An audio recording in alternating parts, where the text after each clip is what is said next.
Welcome back to another episode of Rock Boys Football. Dill, it was late Saturday night. We just saw the end of Hugh Freeze's tenure at Auburn. I feel pretty damn comfortable saying that right now. And I mean, number one, shout out to the Auburn fans. The amount of support that this fan base has shown the boys over the last couple of years, it's been amazing. And number two, I apologize. There was no stronger defender of Hugh Freeze than myself. Because I looked at the roster, Dill. I look at the young talent on this football team and say, just feels like we're so damn close. Feels like we're so damn close to turning the corner. Well, I don't think you're turning the corner with Hugh Freeze. Most notably, you lost the fan base. We all saw what the fan base was doing late last night, and I don't blame a single one of those fans for doing it either. Now, there's a couple of different conversations we need to get into. Number one, what went wrong for Hugh Freeze? There's a laundry list of things. Well, Number no, two, that's the frustrating part is there's not really a laundry list. There is one thing, and it has been anemic growth at the quarterback spot. You've had yeah, 2 straight guys you've tried, 2 straight utter failures, and yep, that's where you get, again, I was kind of one of those ones willing to extend a bit of grace and be like, "Look, yeah, this is a roster that is building to championship level," and yeah. that's frankly very true. But now I have zero confidence that he's going to get that quarterback spot right because it's been just an utter failure for 3 years. You've gotten like some of the worst SEC, not Yep. SEC quarterback play, but like worst Power 4 quarterback It play. it and it sucks because I feel like Hugh Freeze has done so much right outside of that, building this roster up. Yeah, I firmly believe that this Auburn defense, it's one of the best Oh not yeah. only in the SEC but in the country. And like we've seen with our two eyes that Auburn has the talent on their roster to bang with anybody in this conference, and that's not something that we could say about Auburn 4 years ago with Brian Harsin.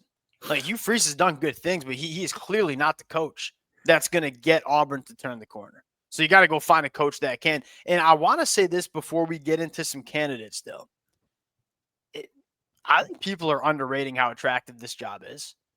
Go look at the firepower that Hugh Freeze has been given in a short time, and he didn't do much to deserve that firepower, but people were giving it to him anyways. I mean, go look at the names he could bring in through the portal. Talk about a guy like Xavier Chaplin. Talk about a guy like Eric Singleton. Hell, talk about a guy like Jackson Arnold, because you best believe they paid a lot of money to go choose Jackson Arnold as their guy. And you could have had a guy like Fernando Mendoza. You could have had a laundry list of quarterbacks for cheaper that you could have brought in to run this offense. You went with Jackson Arnold. You decided that's the sword I'm going to live or die with. Hugh Freeze going to die with that sword. Go look at the money he was given to retain DJ Durkin. Go look at the money he was given to go hammer the high school recruiting class as well. Back to back top 10 high school recruiting classes. If I'm a sitting head coach, like if I'm a Brent Key or if I'm a Jeff Brohm, not to spoil some of the names that we're going to talk about, I'm looking at Auburn and saying Hugh Freeze was just given everything he needed to win at a national championship level. He just couldn't do it. So if I'm a sitting head coach, I'm very intrigued with this Auburn job. And I'm not going to get up here and say I'm taking Auburn over LSU, but I'm also not But saying that like, also gap is not as wide as people are acting because you look totally again, agree. you said it Totally like agree. everything you needed to win at Auburn was here for Hugh Freeze. He didn't want to hire an offensive coordinator. He couldn't get anything out of his quarterbacks.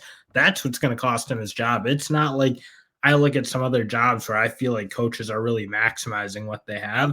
That is not how I describe Auburn over It's the the years. opposite. I mean, there is nobody that's underperforming given the talent on their roster than Hugh Freeze across the country.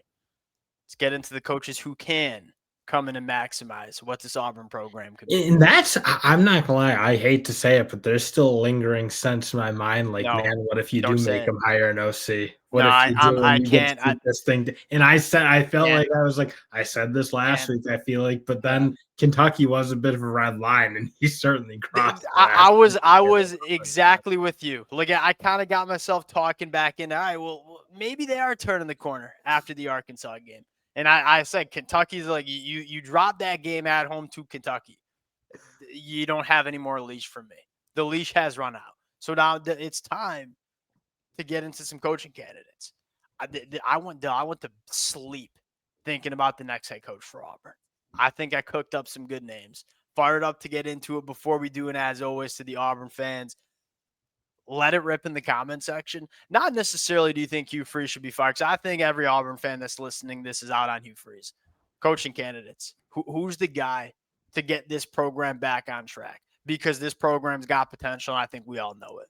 Appreciate you guys again. The support that the Auburn fans have shown the boys the last couple of years has been amazing. And it sounds like it's going to be a busy offseason for Auburn once again. Appreciate you guys. If y'all do enjoy the content, consider subscribing to the channel. Dill, I'll put you on the tee box first because I got a guy I love, but I'll put you on the tee box first. Who you going to do first? First call. I still think I'm Coach Drink. And again, I don't know that Lane Kiffin is an option out here for Auburn right now, given what kind of transpired a couple of years ago. But I'm not even sure I'm taking him over Coach Drink anyway, because Coach Drink, you talk about a guy who's getting the most out of where he's at. Yep. That's kind of what I feel like Eli Drinkwitz is doing. And the other big thing, and I look at a guy like Clark Lee and maybe even a Brent Key, those are names who also are clearly maximizing at their schools. It doesn't feel like a sustainable model for big programs, maybe. That's probably the case I'd make. Like, Vanderbilt's really wonky. They run a lot of weird stuff. Yeah. Georgia Tech also pretty wonky. And then there's big holes in what they're doing. Yeah. Coach Drink just runs like a good, clean, big-time SEC program kind of like mentality. Well, he's doing that at a spot that's not well-resourced in the way that Auburn does. Yeah, I was going to say he treats it. He treats it like a big and he's doing it all the right way, but he's probably that's why I think his translates better than maybe a Clark Lee or a Brent Key. I just think it translates better to Auburn. You could even argue, I think when you compare Coach Drink and Lane Kiffin, who are two of the more, what I would say are popular coaches in the SEC, there's an argument for Coach Drink over Lane Kiffin, in my opinion. I'm not sure if I'd necessarily take Coach Drink over Lane Kiffin. But what Coach Drink does at the high school ranks in terms of player development year on year, it's there in a way that maybe it's not there for Lane Kiffin. But also Coach Drink, I mean, the way he supplements in the transfer portal, the evaluations that he makes, because he's poking holes in Hugh Freeze's tenure. I think one of the bigger things is, I don't know if their evaluations are great. I think they're spending a lot of money. I don't know if they're spending a lot of their money in the right way. I look at a guy like Xavier Chaplin, so you paid him like he was the best tackle in the transfer portal. Haven't exactly gotten that from him. You sure as hell haven't gotten that from Jackson. I look at Coach Drink and say, oh, he knows how to use his resources in the portal. What's it look like if he gets just a little bit more resources? And the other thing is he's done a great job maximizing the support from that university towards that football program. That matters too. In this era of the sport, you need a coach that can, for lack of better terms, raise money. Coach Drink can do that. Coach Drink has gotten that state behind this football program. I think Coach Drink will do a lot of games at Auburn. I'll give you one that I like the most, and it's Jeff Brohm. And I get this is not pretty. Just give me a second. I've practiced my elevator pitch. 24/7 Sports give me all these weird advertisements here. I don't like it. All right, Jeff Brohm. What's been Auburn's biggest problem over the last 5 years? Quarterback play, right? You have not had the advantage from a play caller or quarterback play in 5 years. The last quarterbacks to start for Auburn go back to TJ Finley, Robbie Ashford, Peyton Thorne, Hank, and then obviously Jackson Arnold / Ashton Daniels. And that's G5. That's G5 caliber quarterback play. You go out and hire Jeff Brohm, you ain't going to have that problem. And make no mistake about it. Look at what is separating teams in the SEC this year. It's coaches. Like, hey, who are the best play callers? Who are the best in-game coaches? How many coaches are you taking in-game over Jeff Brohm? Like, not many, but that is like the give and take with Jeff Brohm is like, does he like to do the other stuff? Does he want to do it at the level you need to do it at Auburn? Because again, you're not coming in there to win 9 games. Like, you're coming in there to be really competitive for championships. And Jeff Brohm, to me, feels, he probably is the best offensive mind coach out there right now. It's maybe him and Kiffin kind of. But I do wonder, like, does he want to do the rest of it? Because he's not a particularly competitive recruiter, not a particularly, like, charismatic, get himself out there, build the status of his program. He's never done that. Sure. That's probably where I want, like, is he going to do the other stuff? Now the question with Jeff Brohm there, is that a knock at Jeff Brohm, or is that a knock at places he's been? In Louisville, I agree. Louisville feels like he's leaving some meat on the bone in terms of what he's doing at the high school ranks. Hard to argue with the process, though, man, because they're winning games at Louisville. Hey, hell, he won games at Purdue. Dill, we're lifelong Big Ten fans. Like, that place is impossible to win football games at. Jeff Brohm consistently won football games, and go look at the quarterbacks that he has gotten drafted in the NFL. Like, no shot at Tyler Shuck. Tyler Shuck's not a great quarterback. He goes, top 100 in the NFL draft. Aiden O'Connell went from a walk-on quarterback, seventh-string quarterback at Purdue, to an NFL draft pick that started multiple games in the NFL. Jeff Brohm's a wizard when it comes to quarterback play. Jeff Brohm is a wizard when it comes to offensive game plans. That's separating teams in this era of the SEC. If Jeff Brohm can come in and do even close to what Hugh Freeze did from a talent acquisition standpoint, Auburn's winning a ton of football games. You're national championship competitive pretty much every year if he can do it. Now, again, like that's a big if, because Hugh Freeze, like as much as you may hate what he does on the field and some other things, the guy can recruit. So Jeff Brohm, to me, like if you can get yourself comfortable with the idea that he's going to go be a dog on a bone, getting talent into that building, you sign me up for the Jeff Brohm. Yeah, the question is, would he recruit closely to Hugh Freeze or Brian Harsin? Because that's important, right? At the end of the day, it is also about the Jimmies and Joes, and you need to have those cats in there.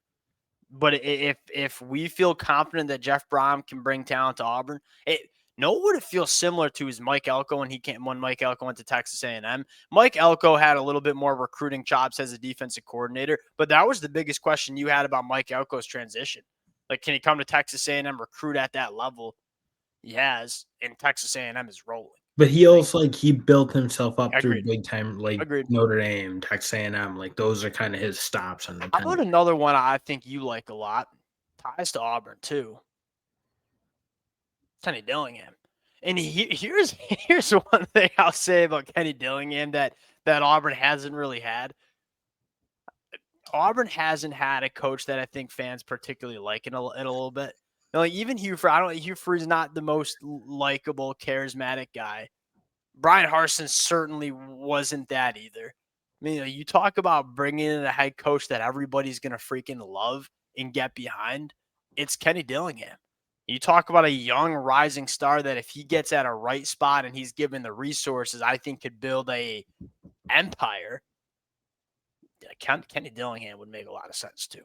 In a really good offensive mind. That's probably the big thing, because as frustrating as it's been to kind of watch what Auburn's been under Hugh Freeze from the offensive side, a guy who I just think will get a lot out of quarterbacks, a lot out of that side of the ball.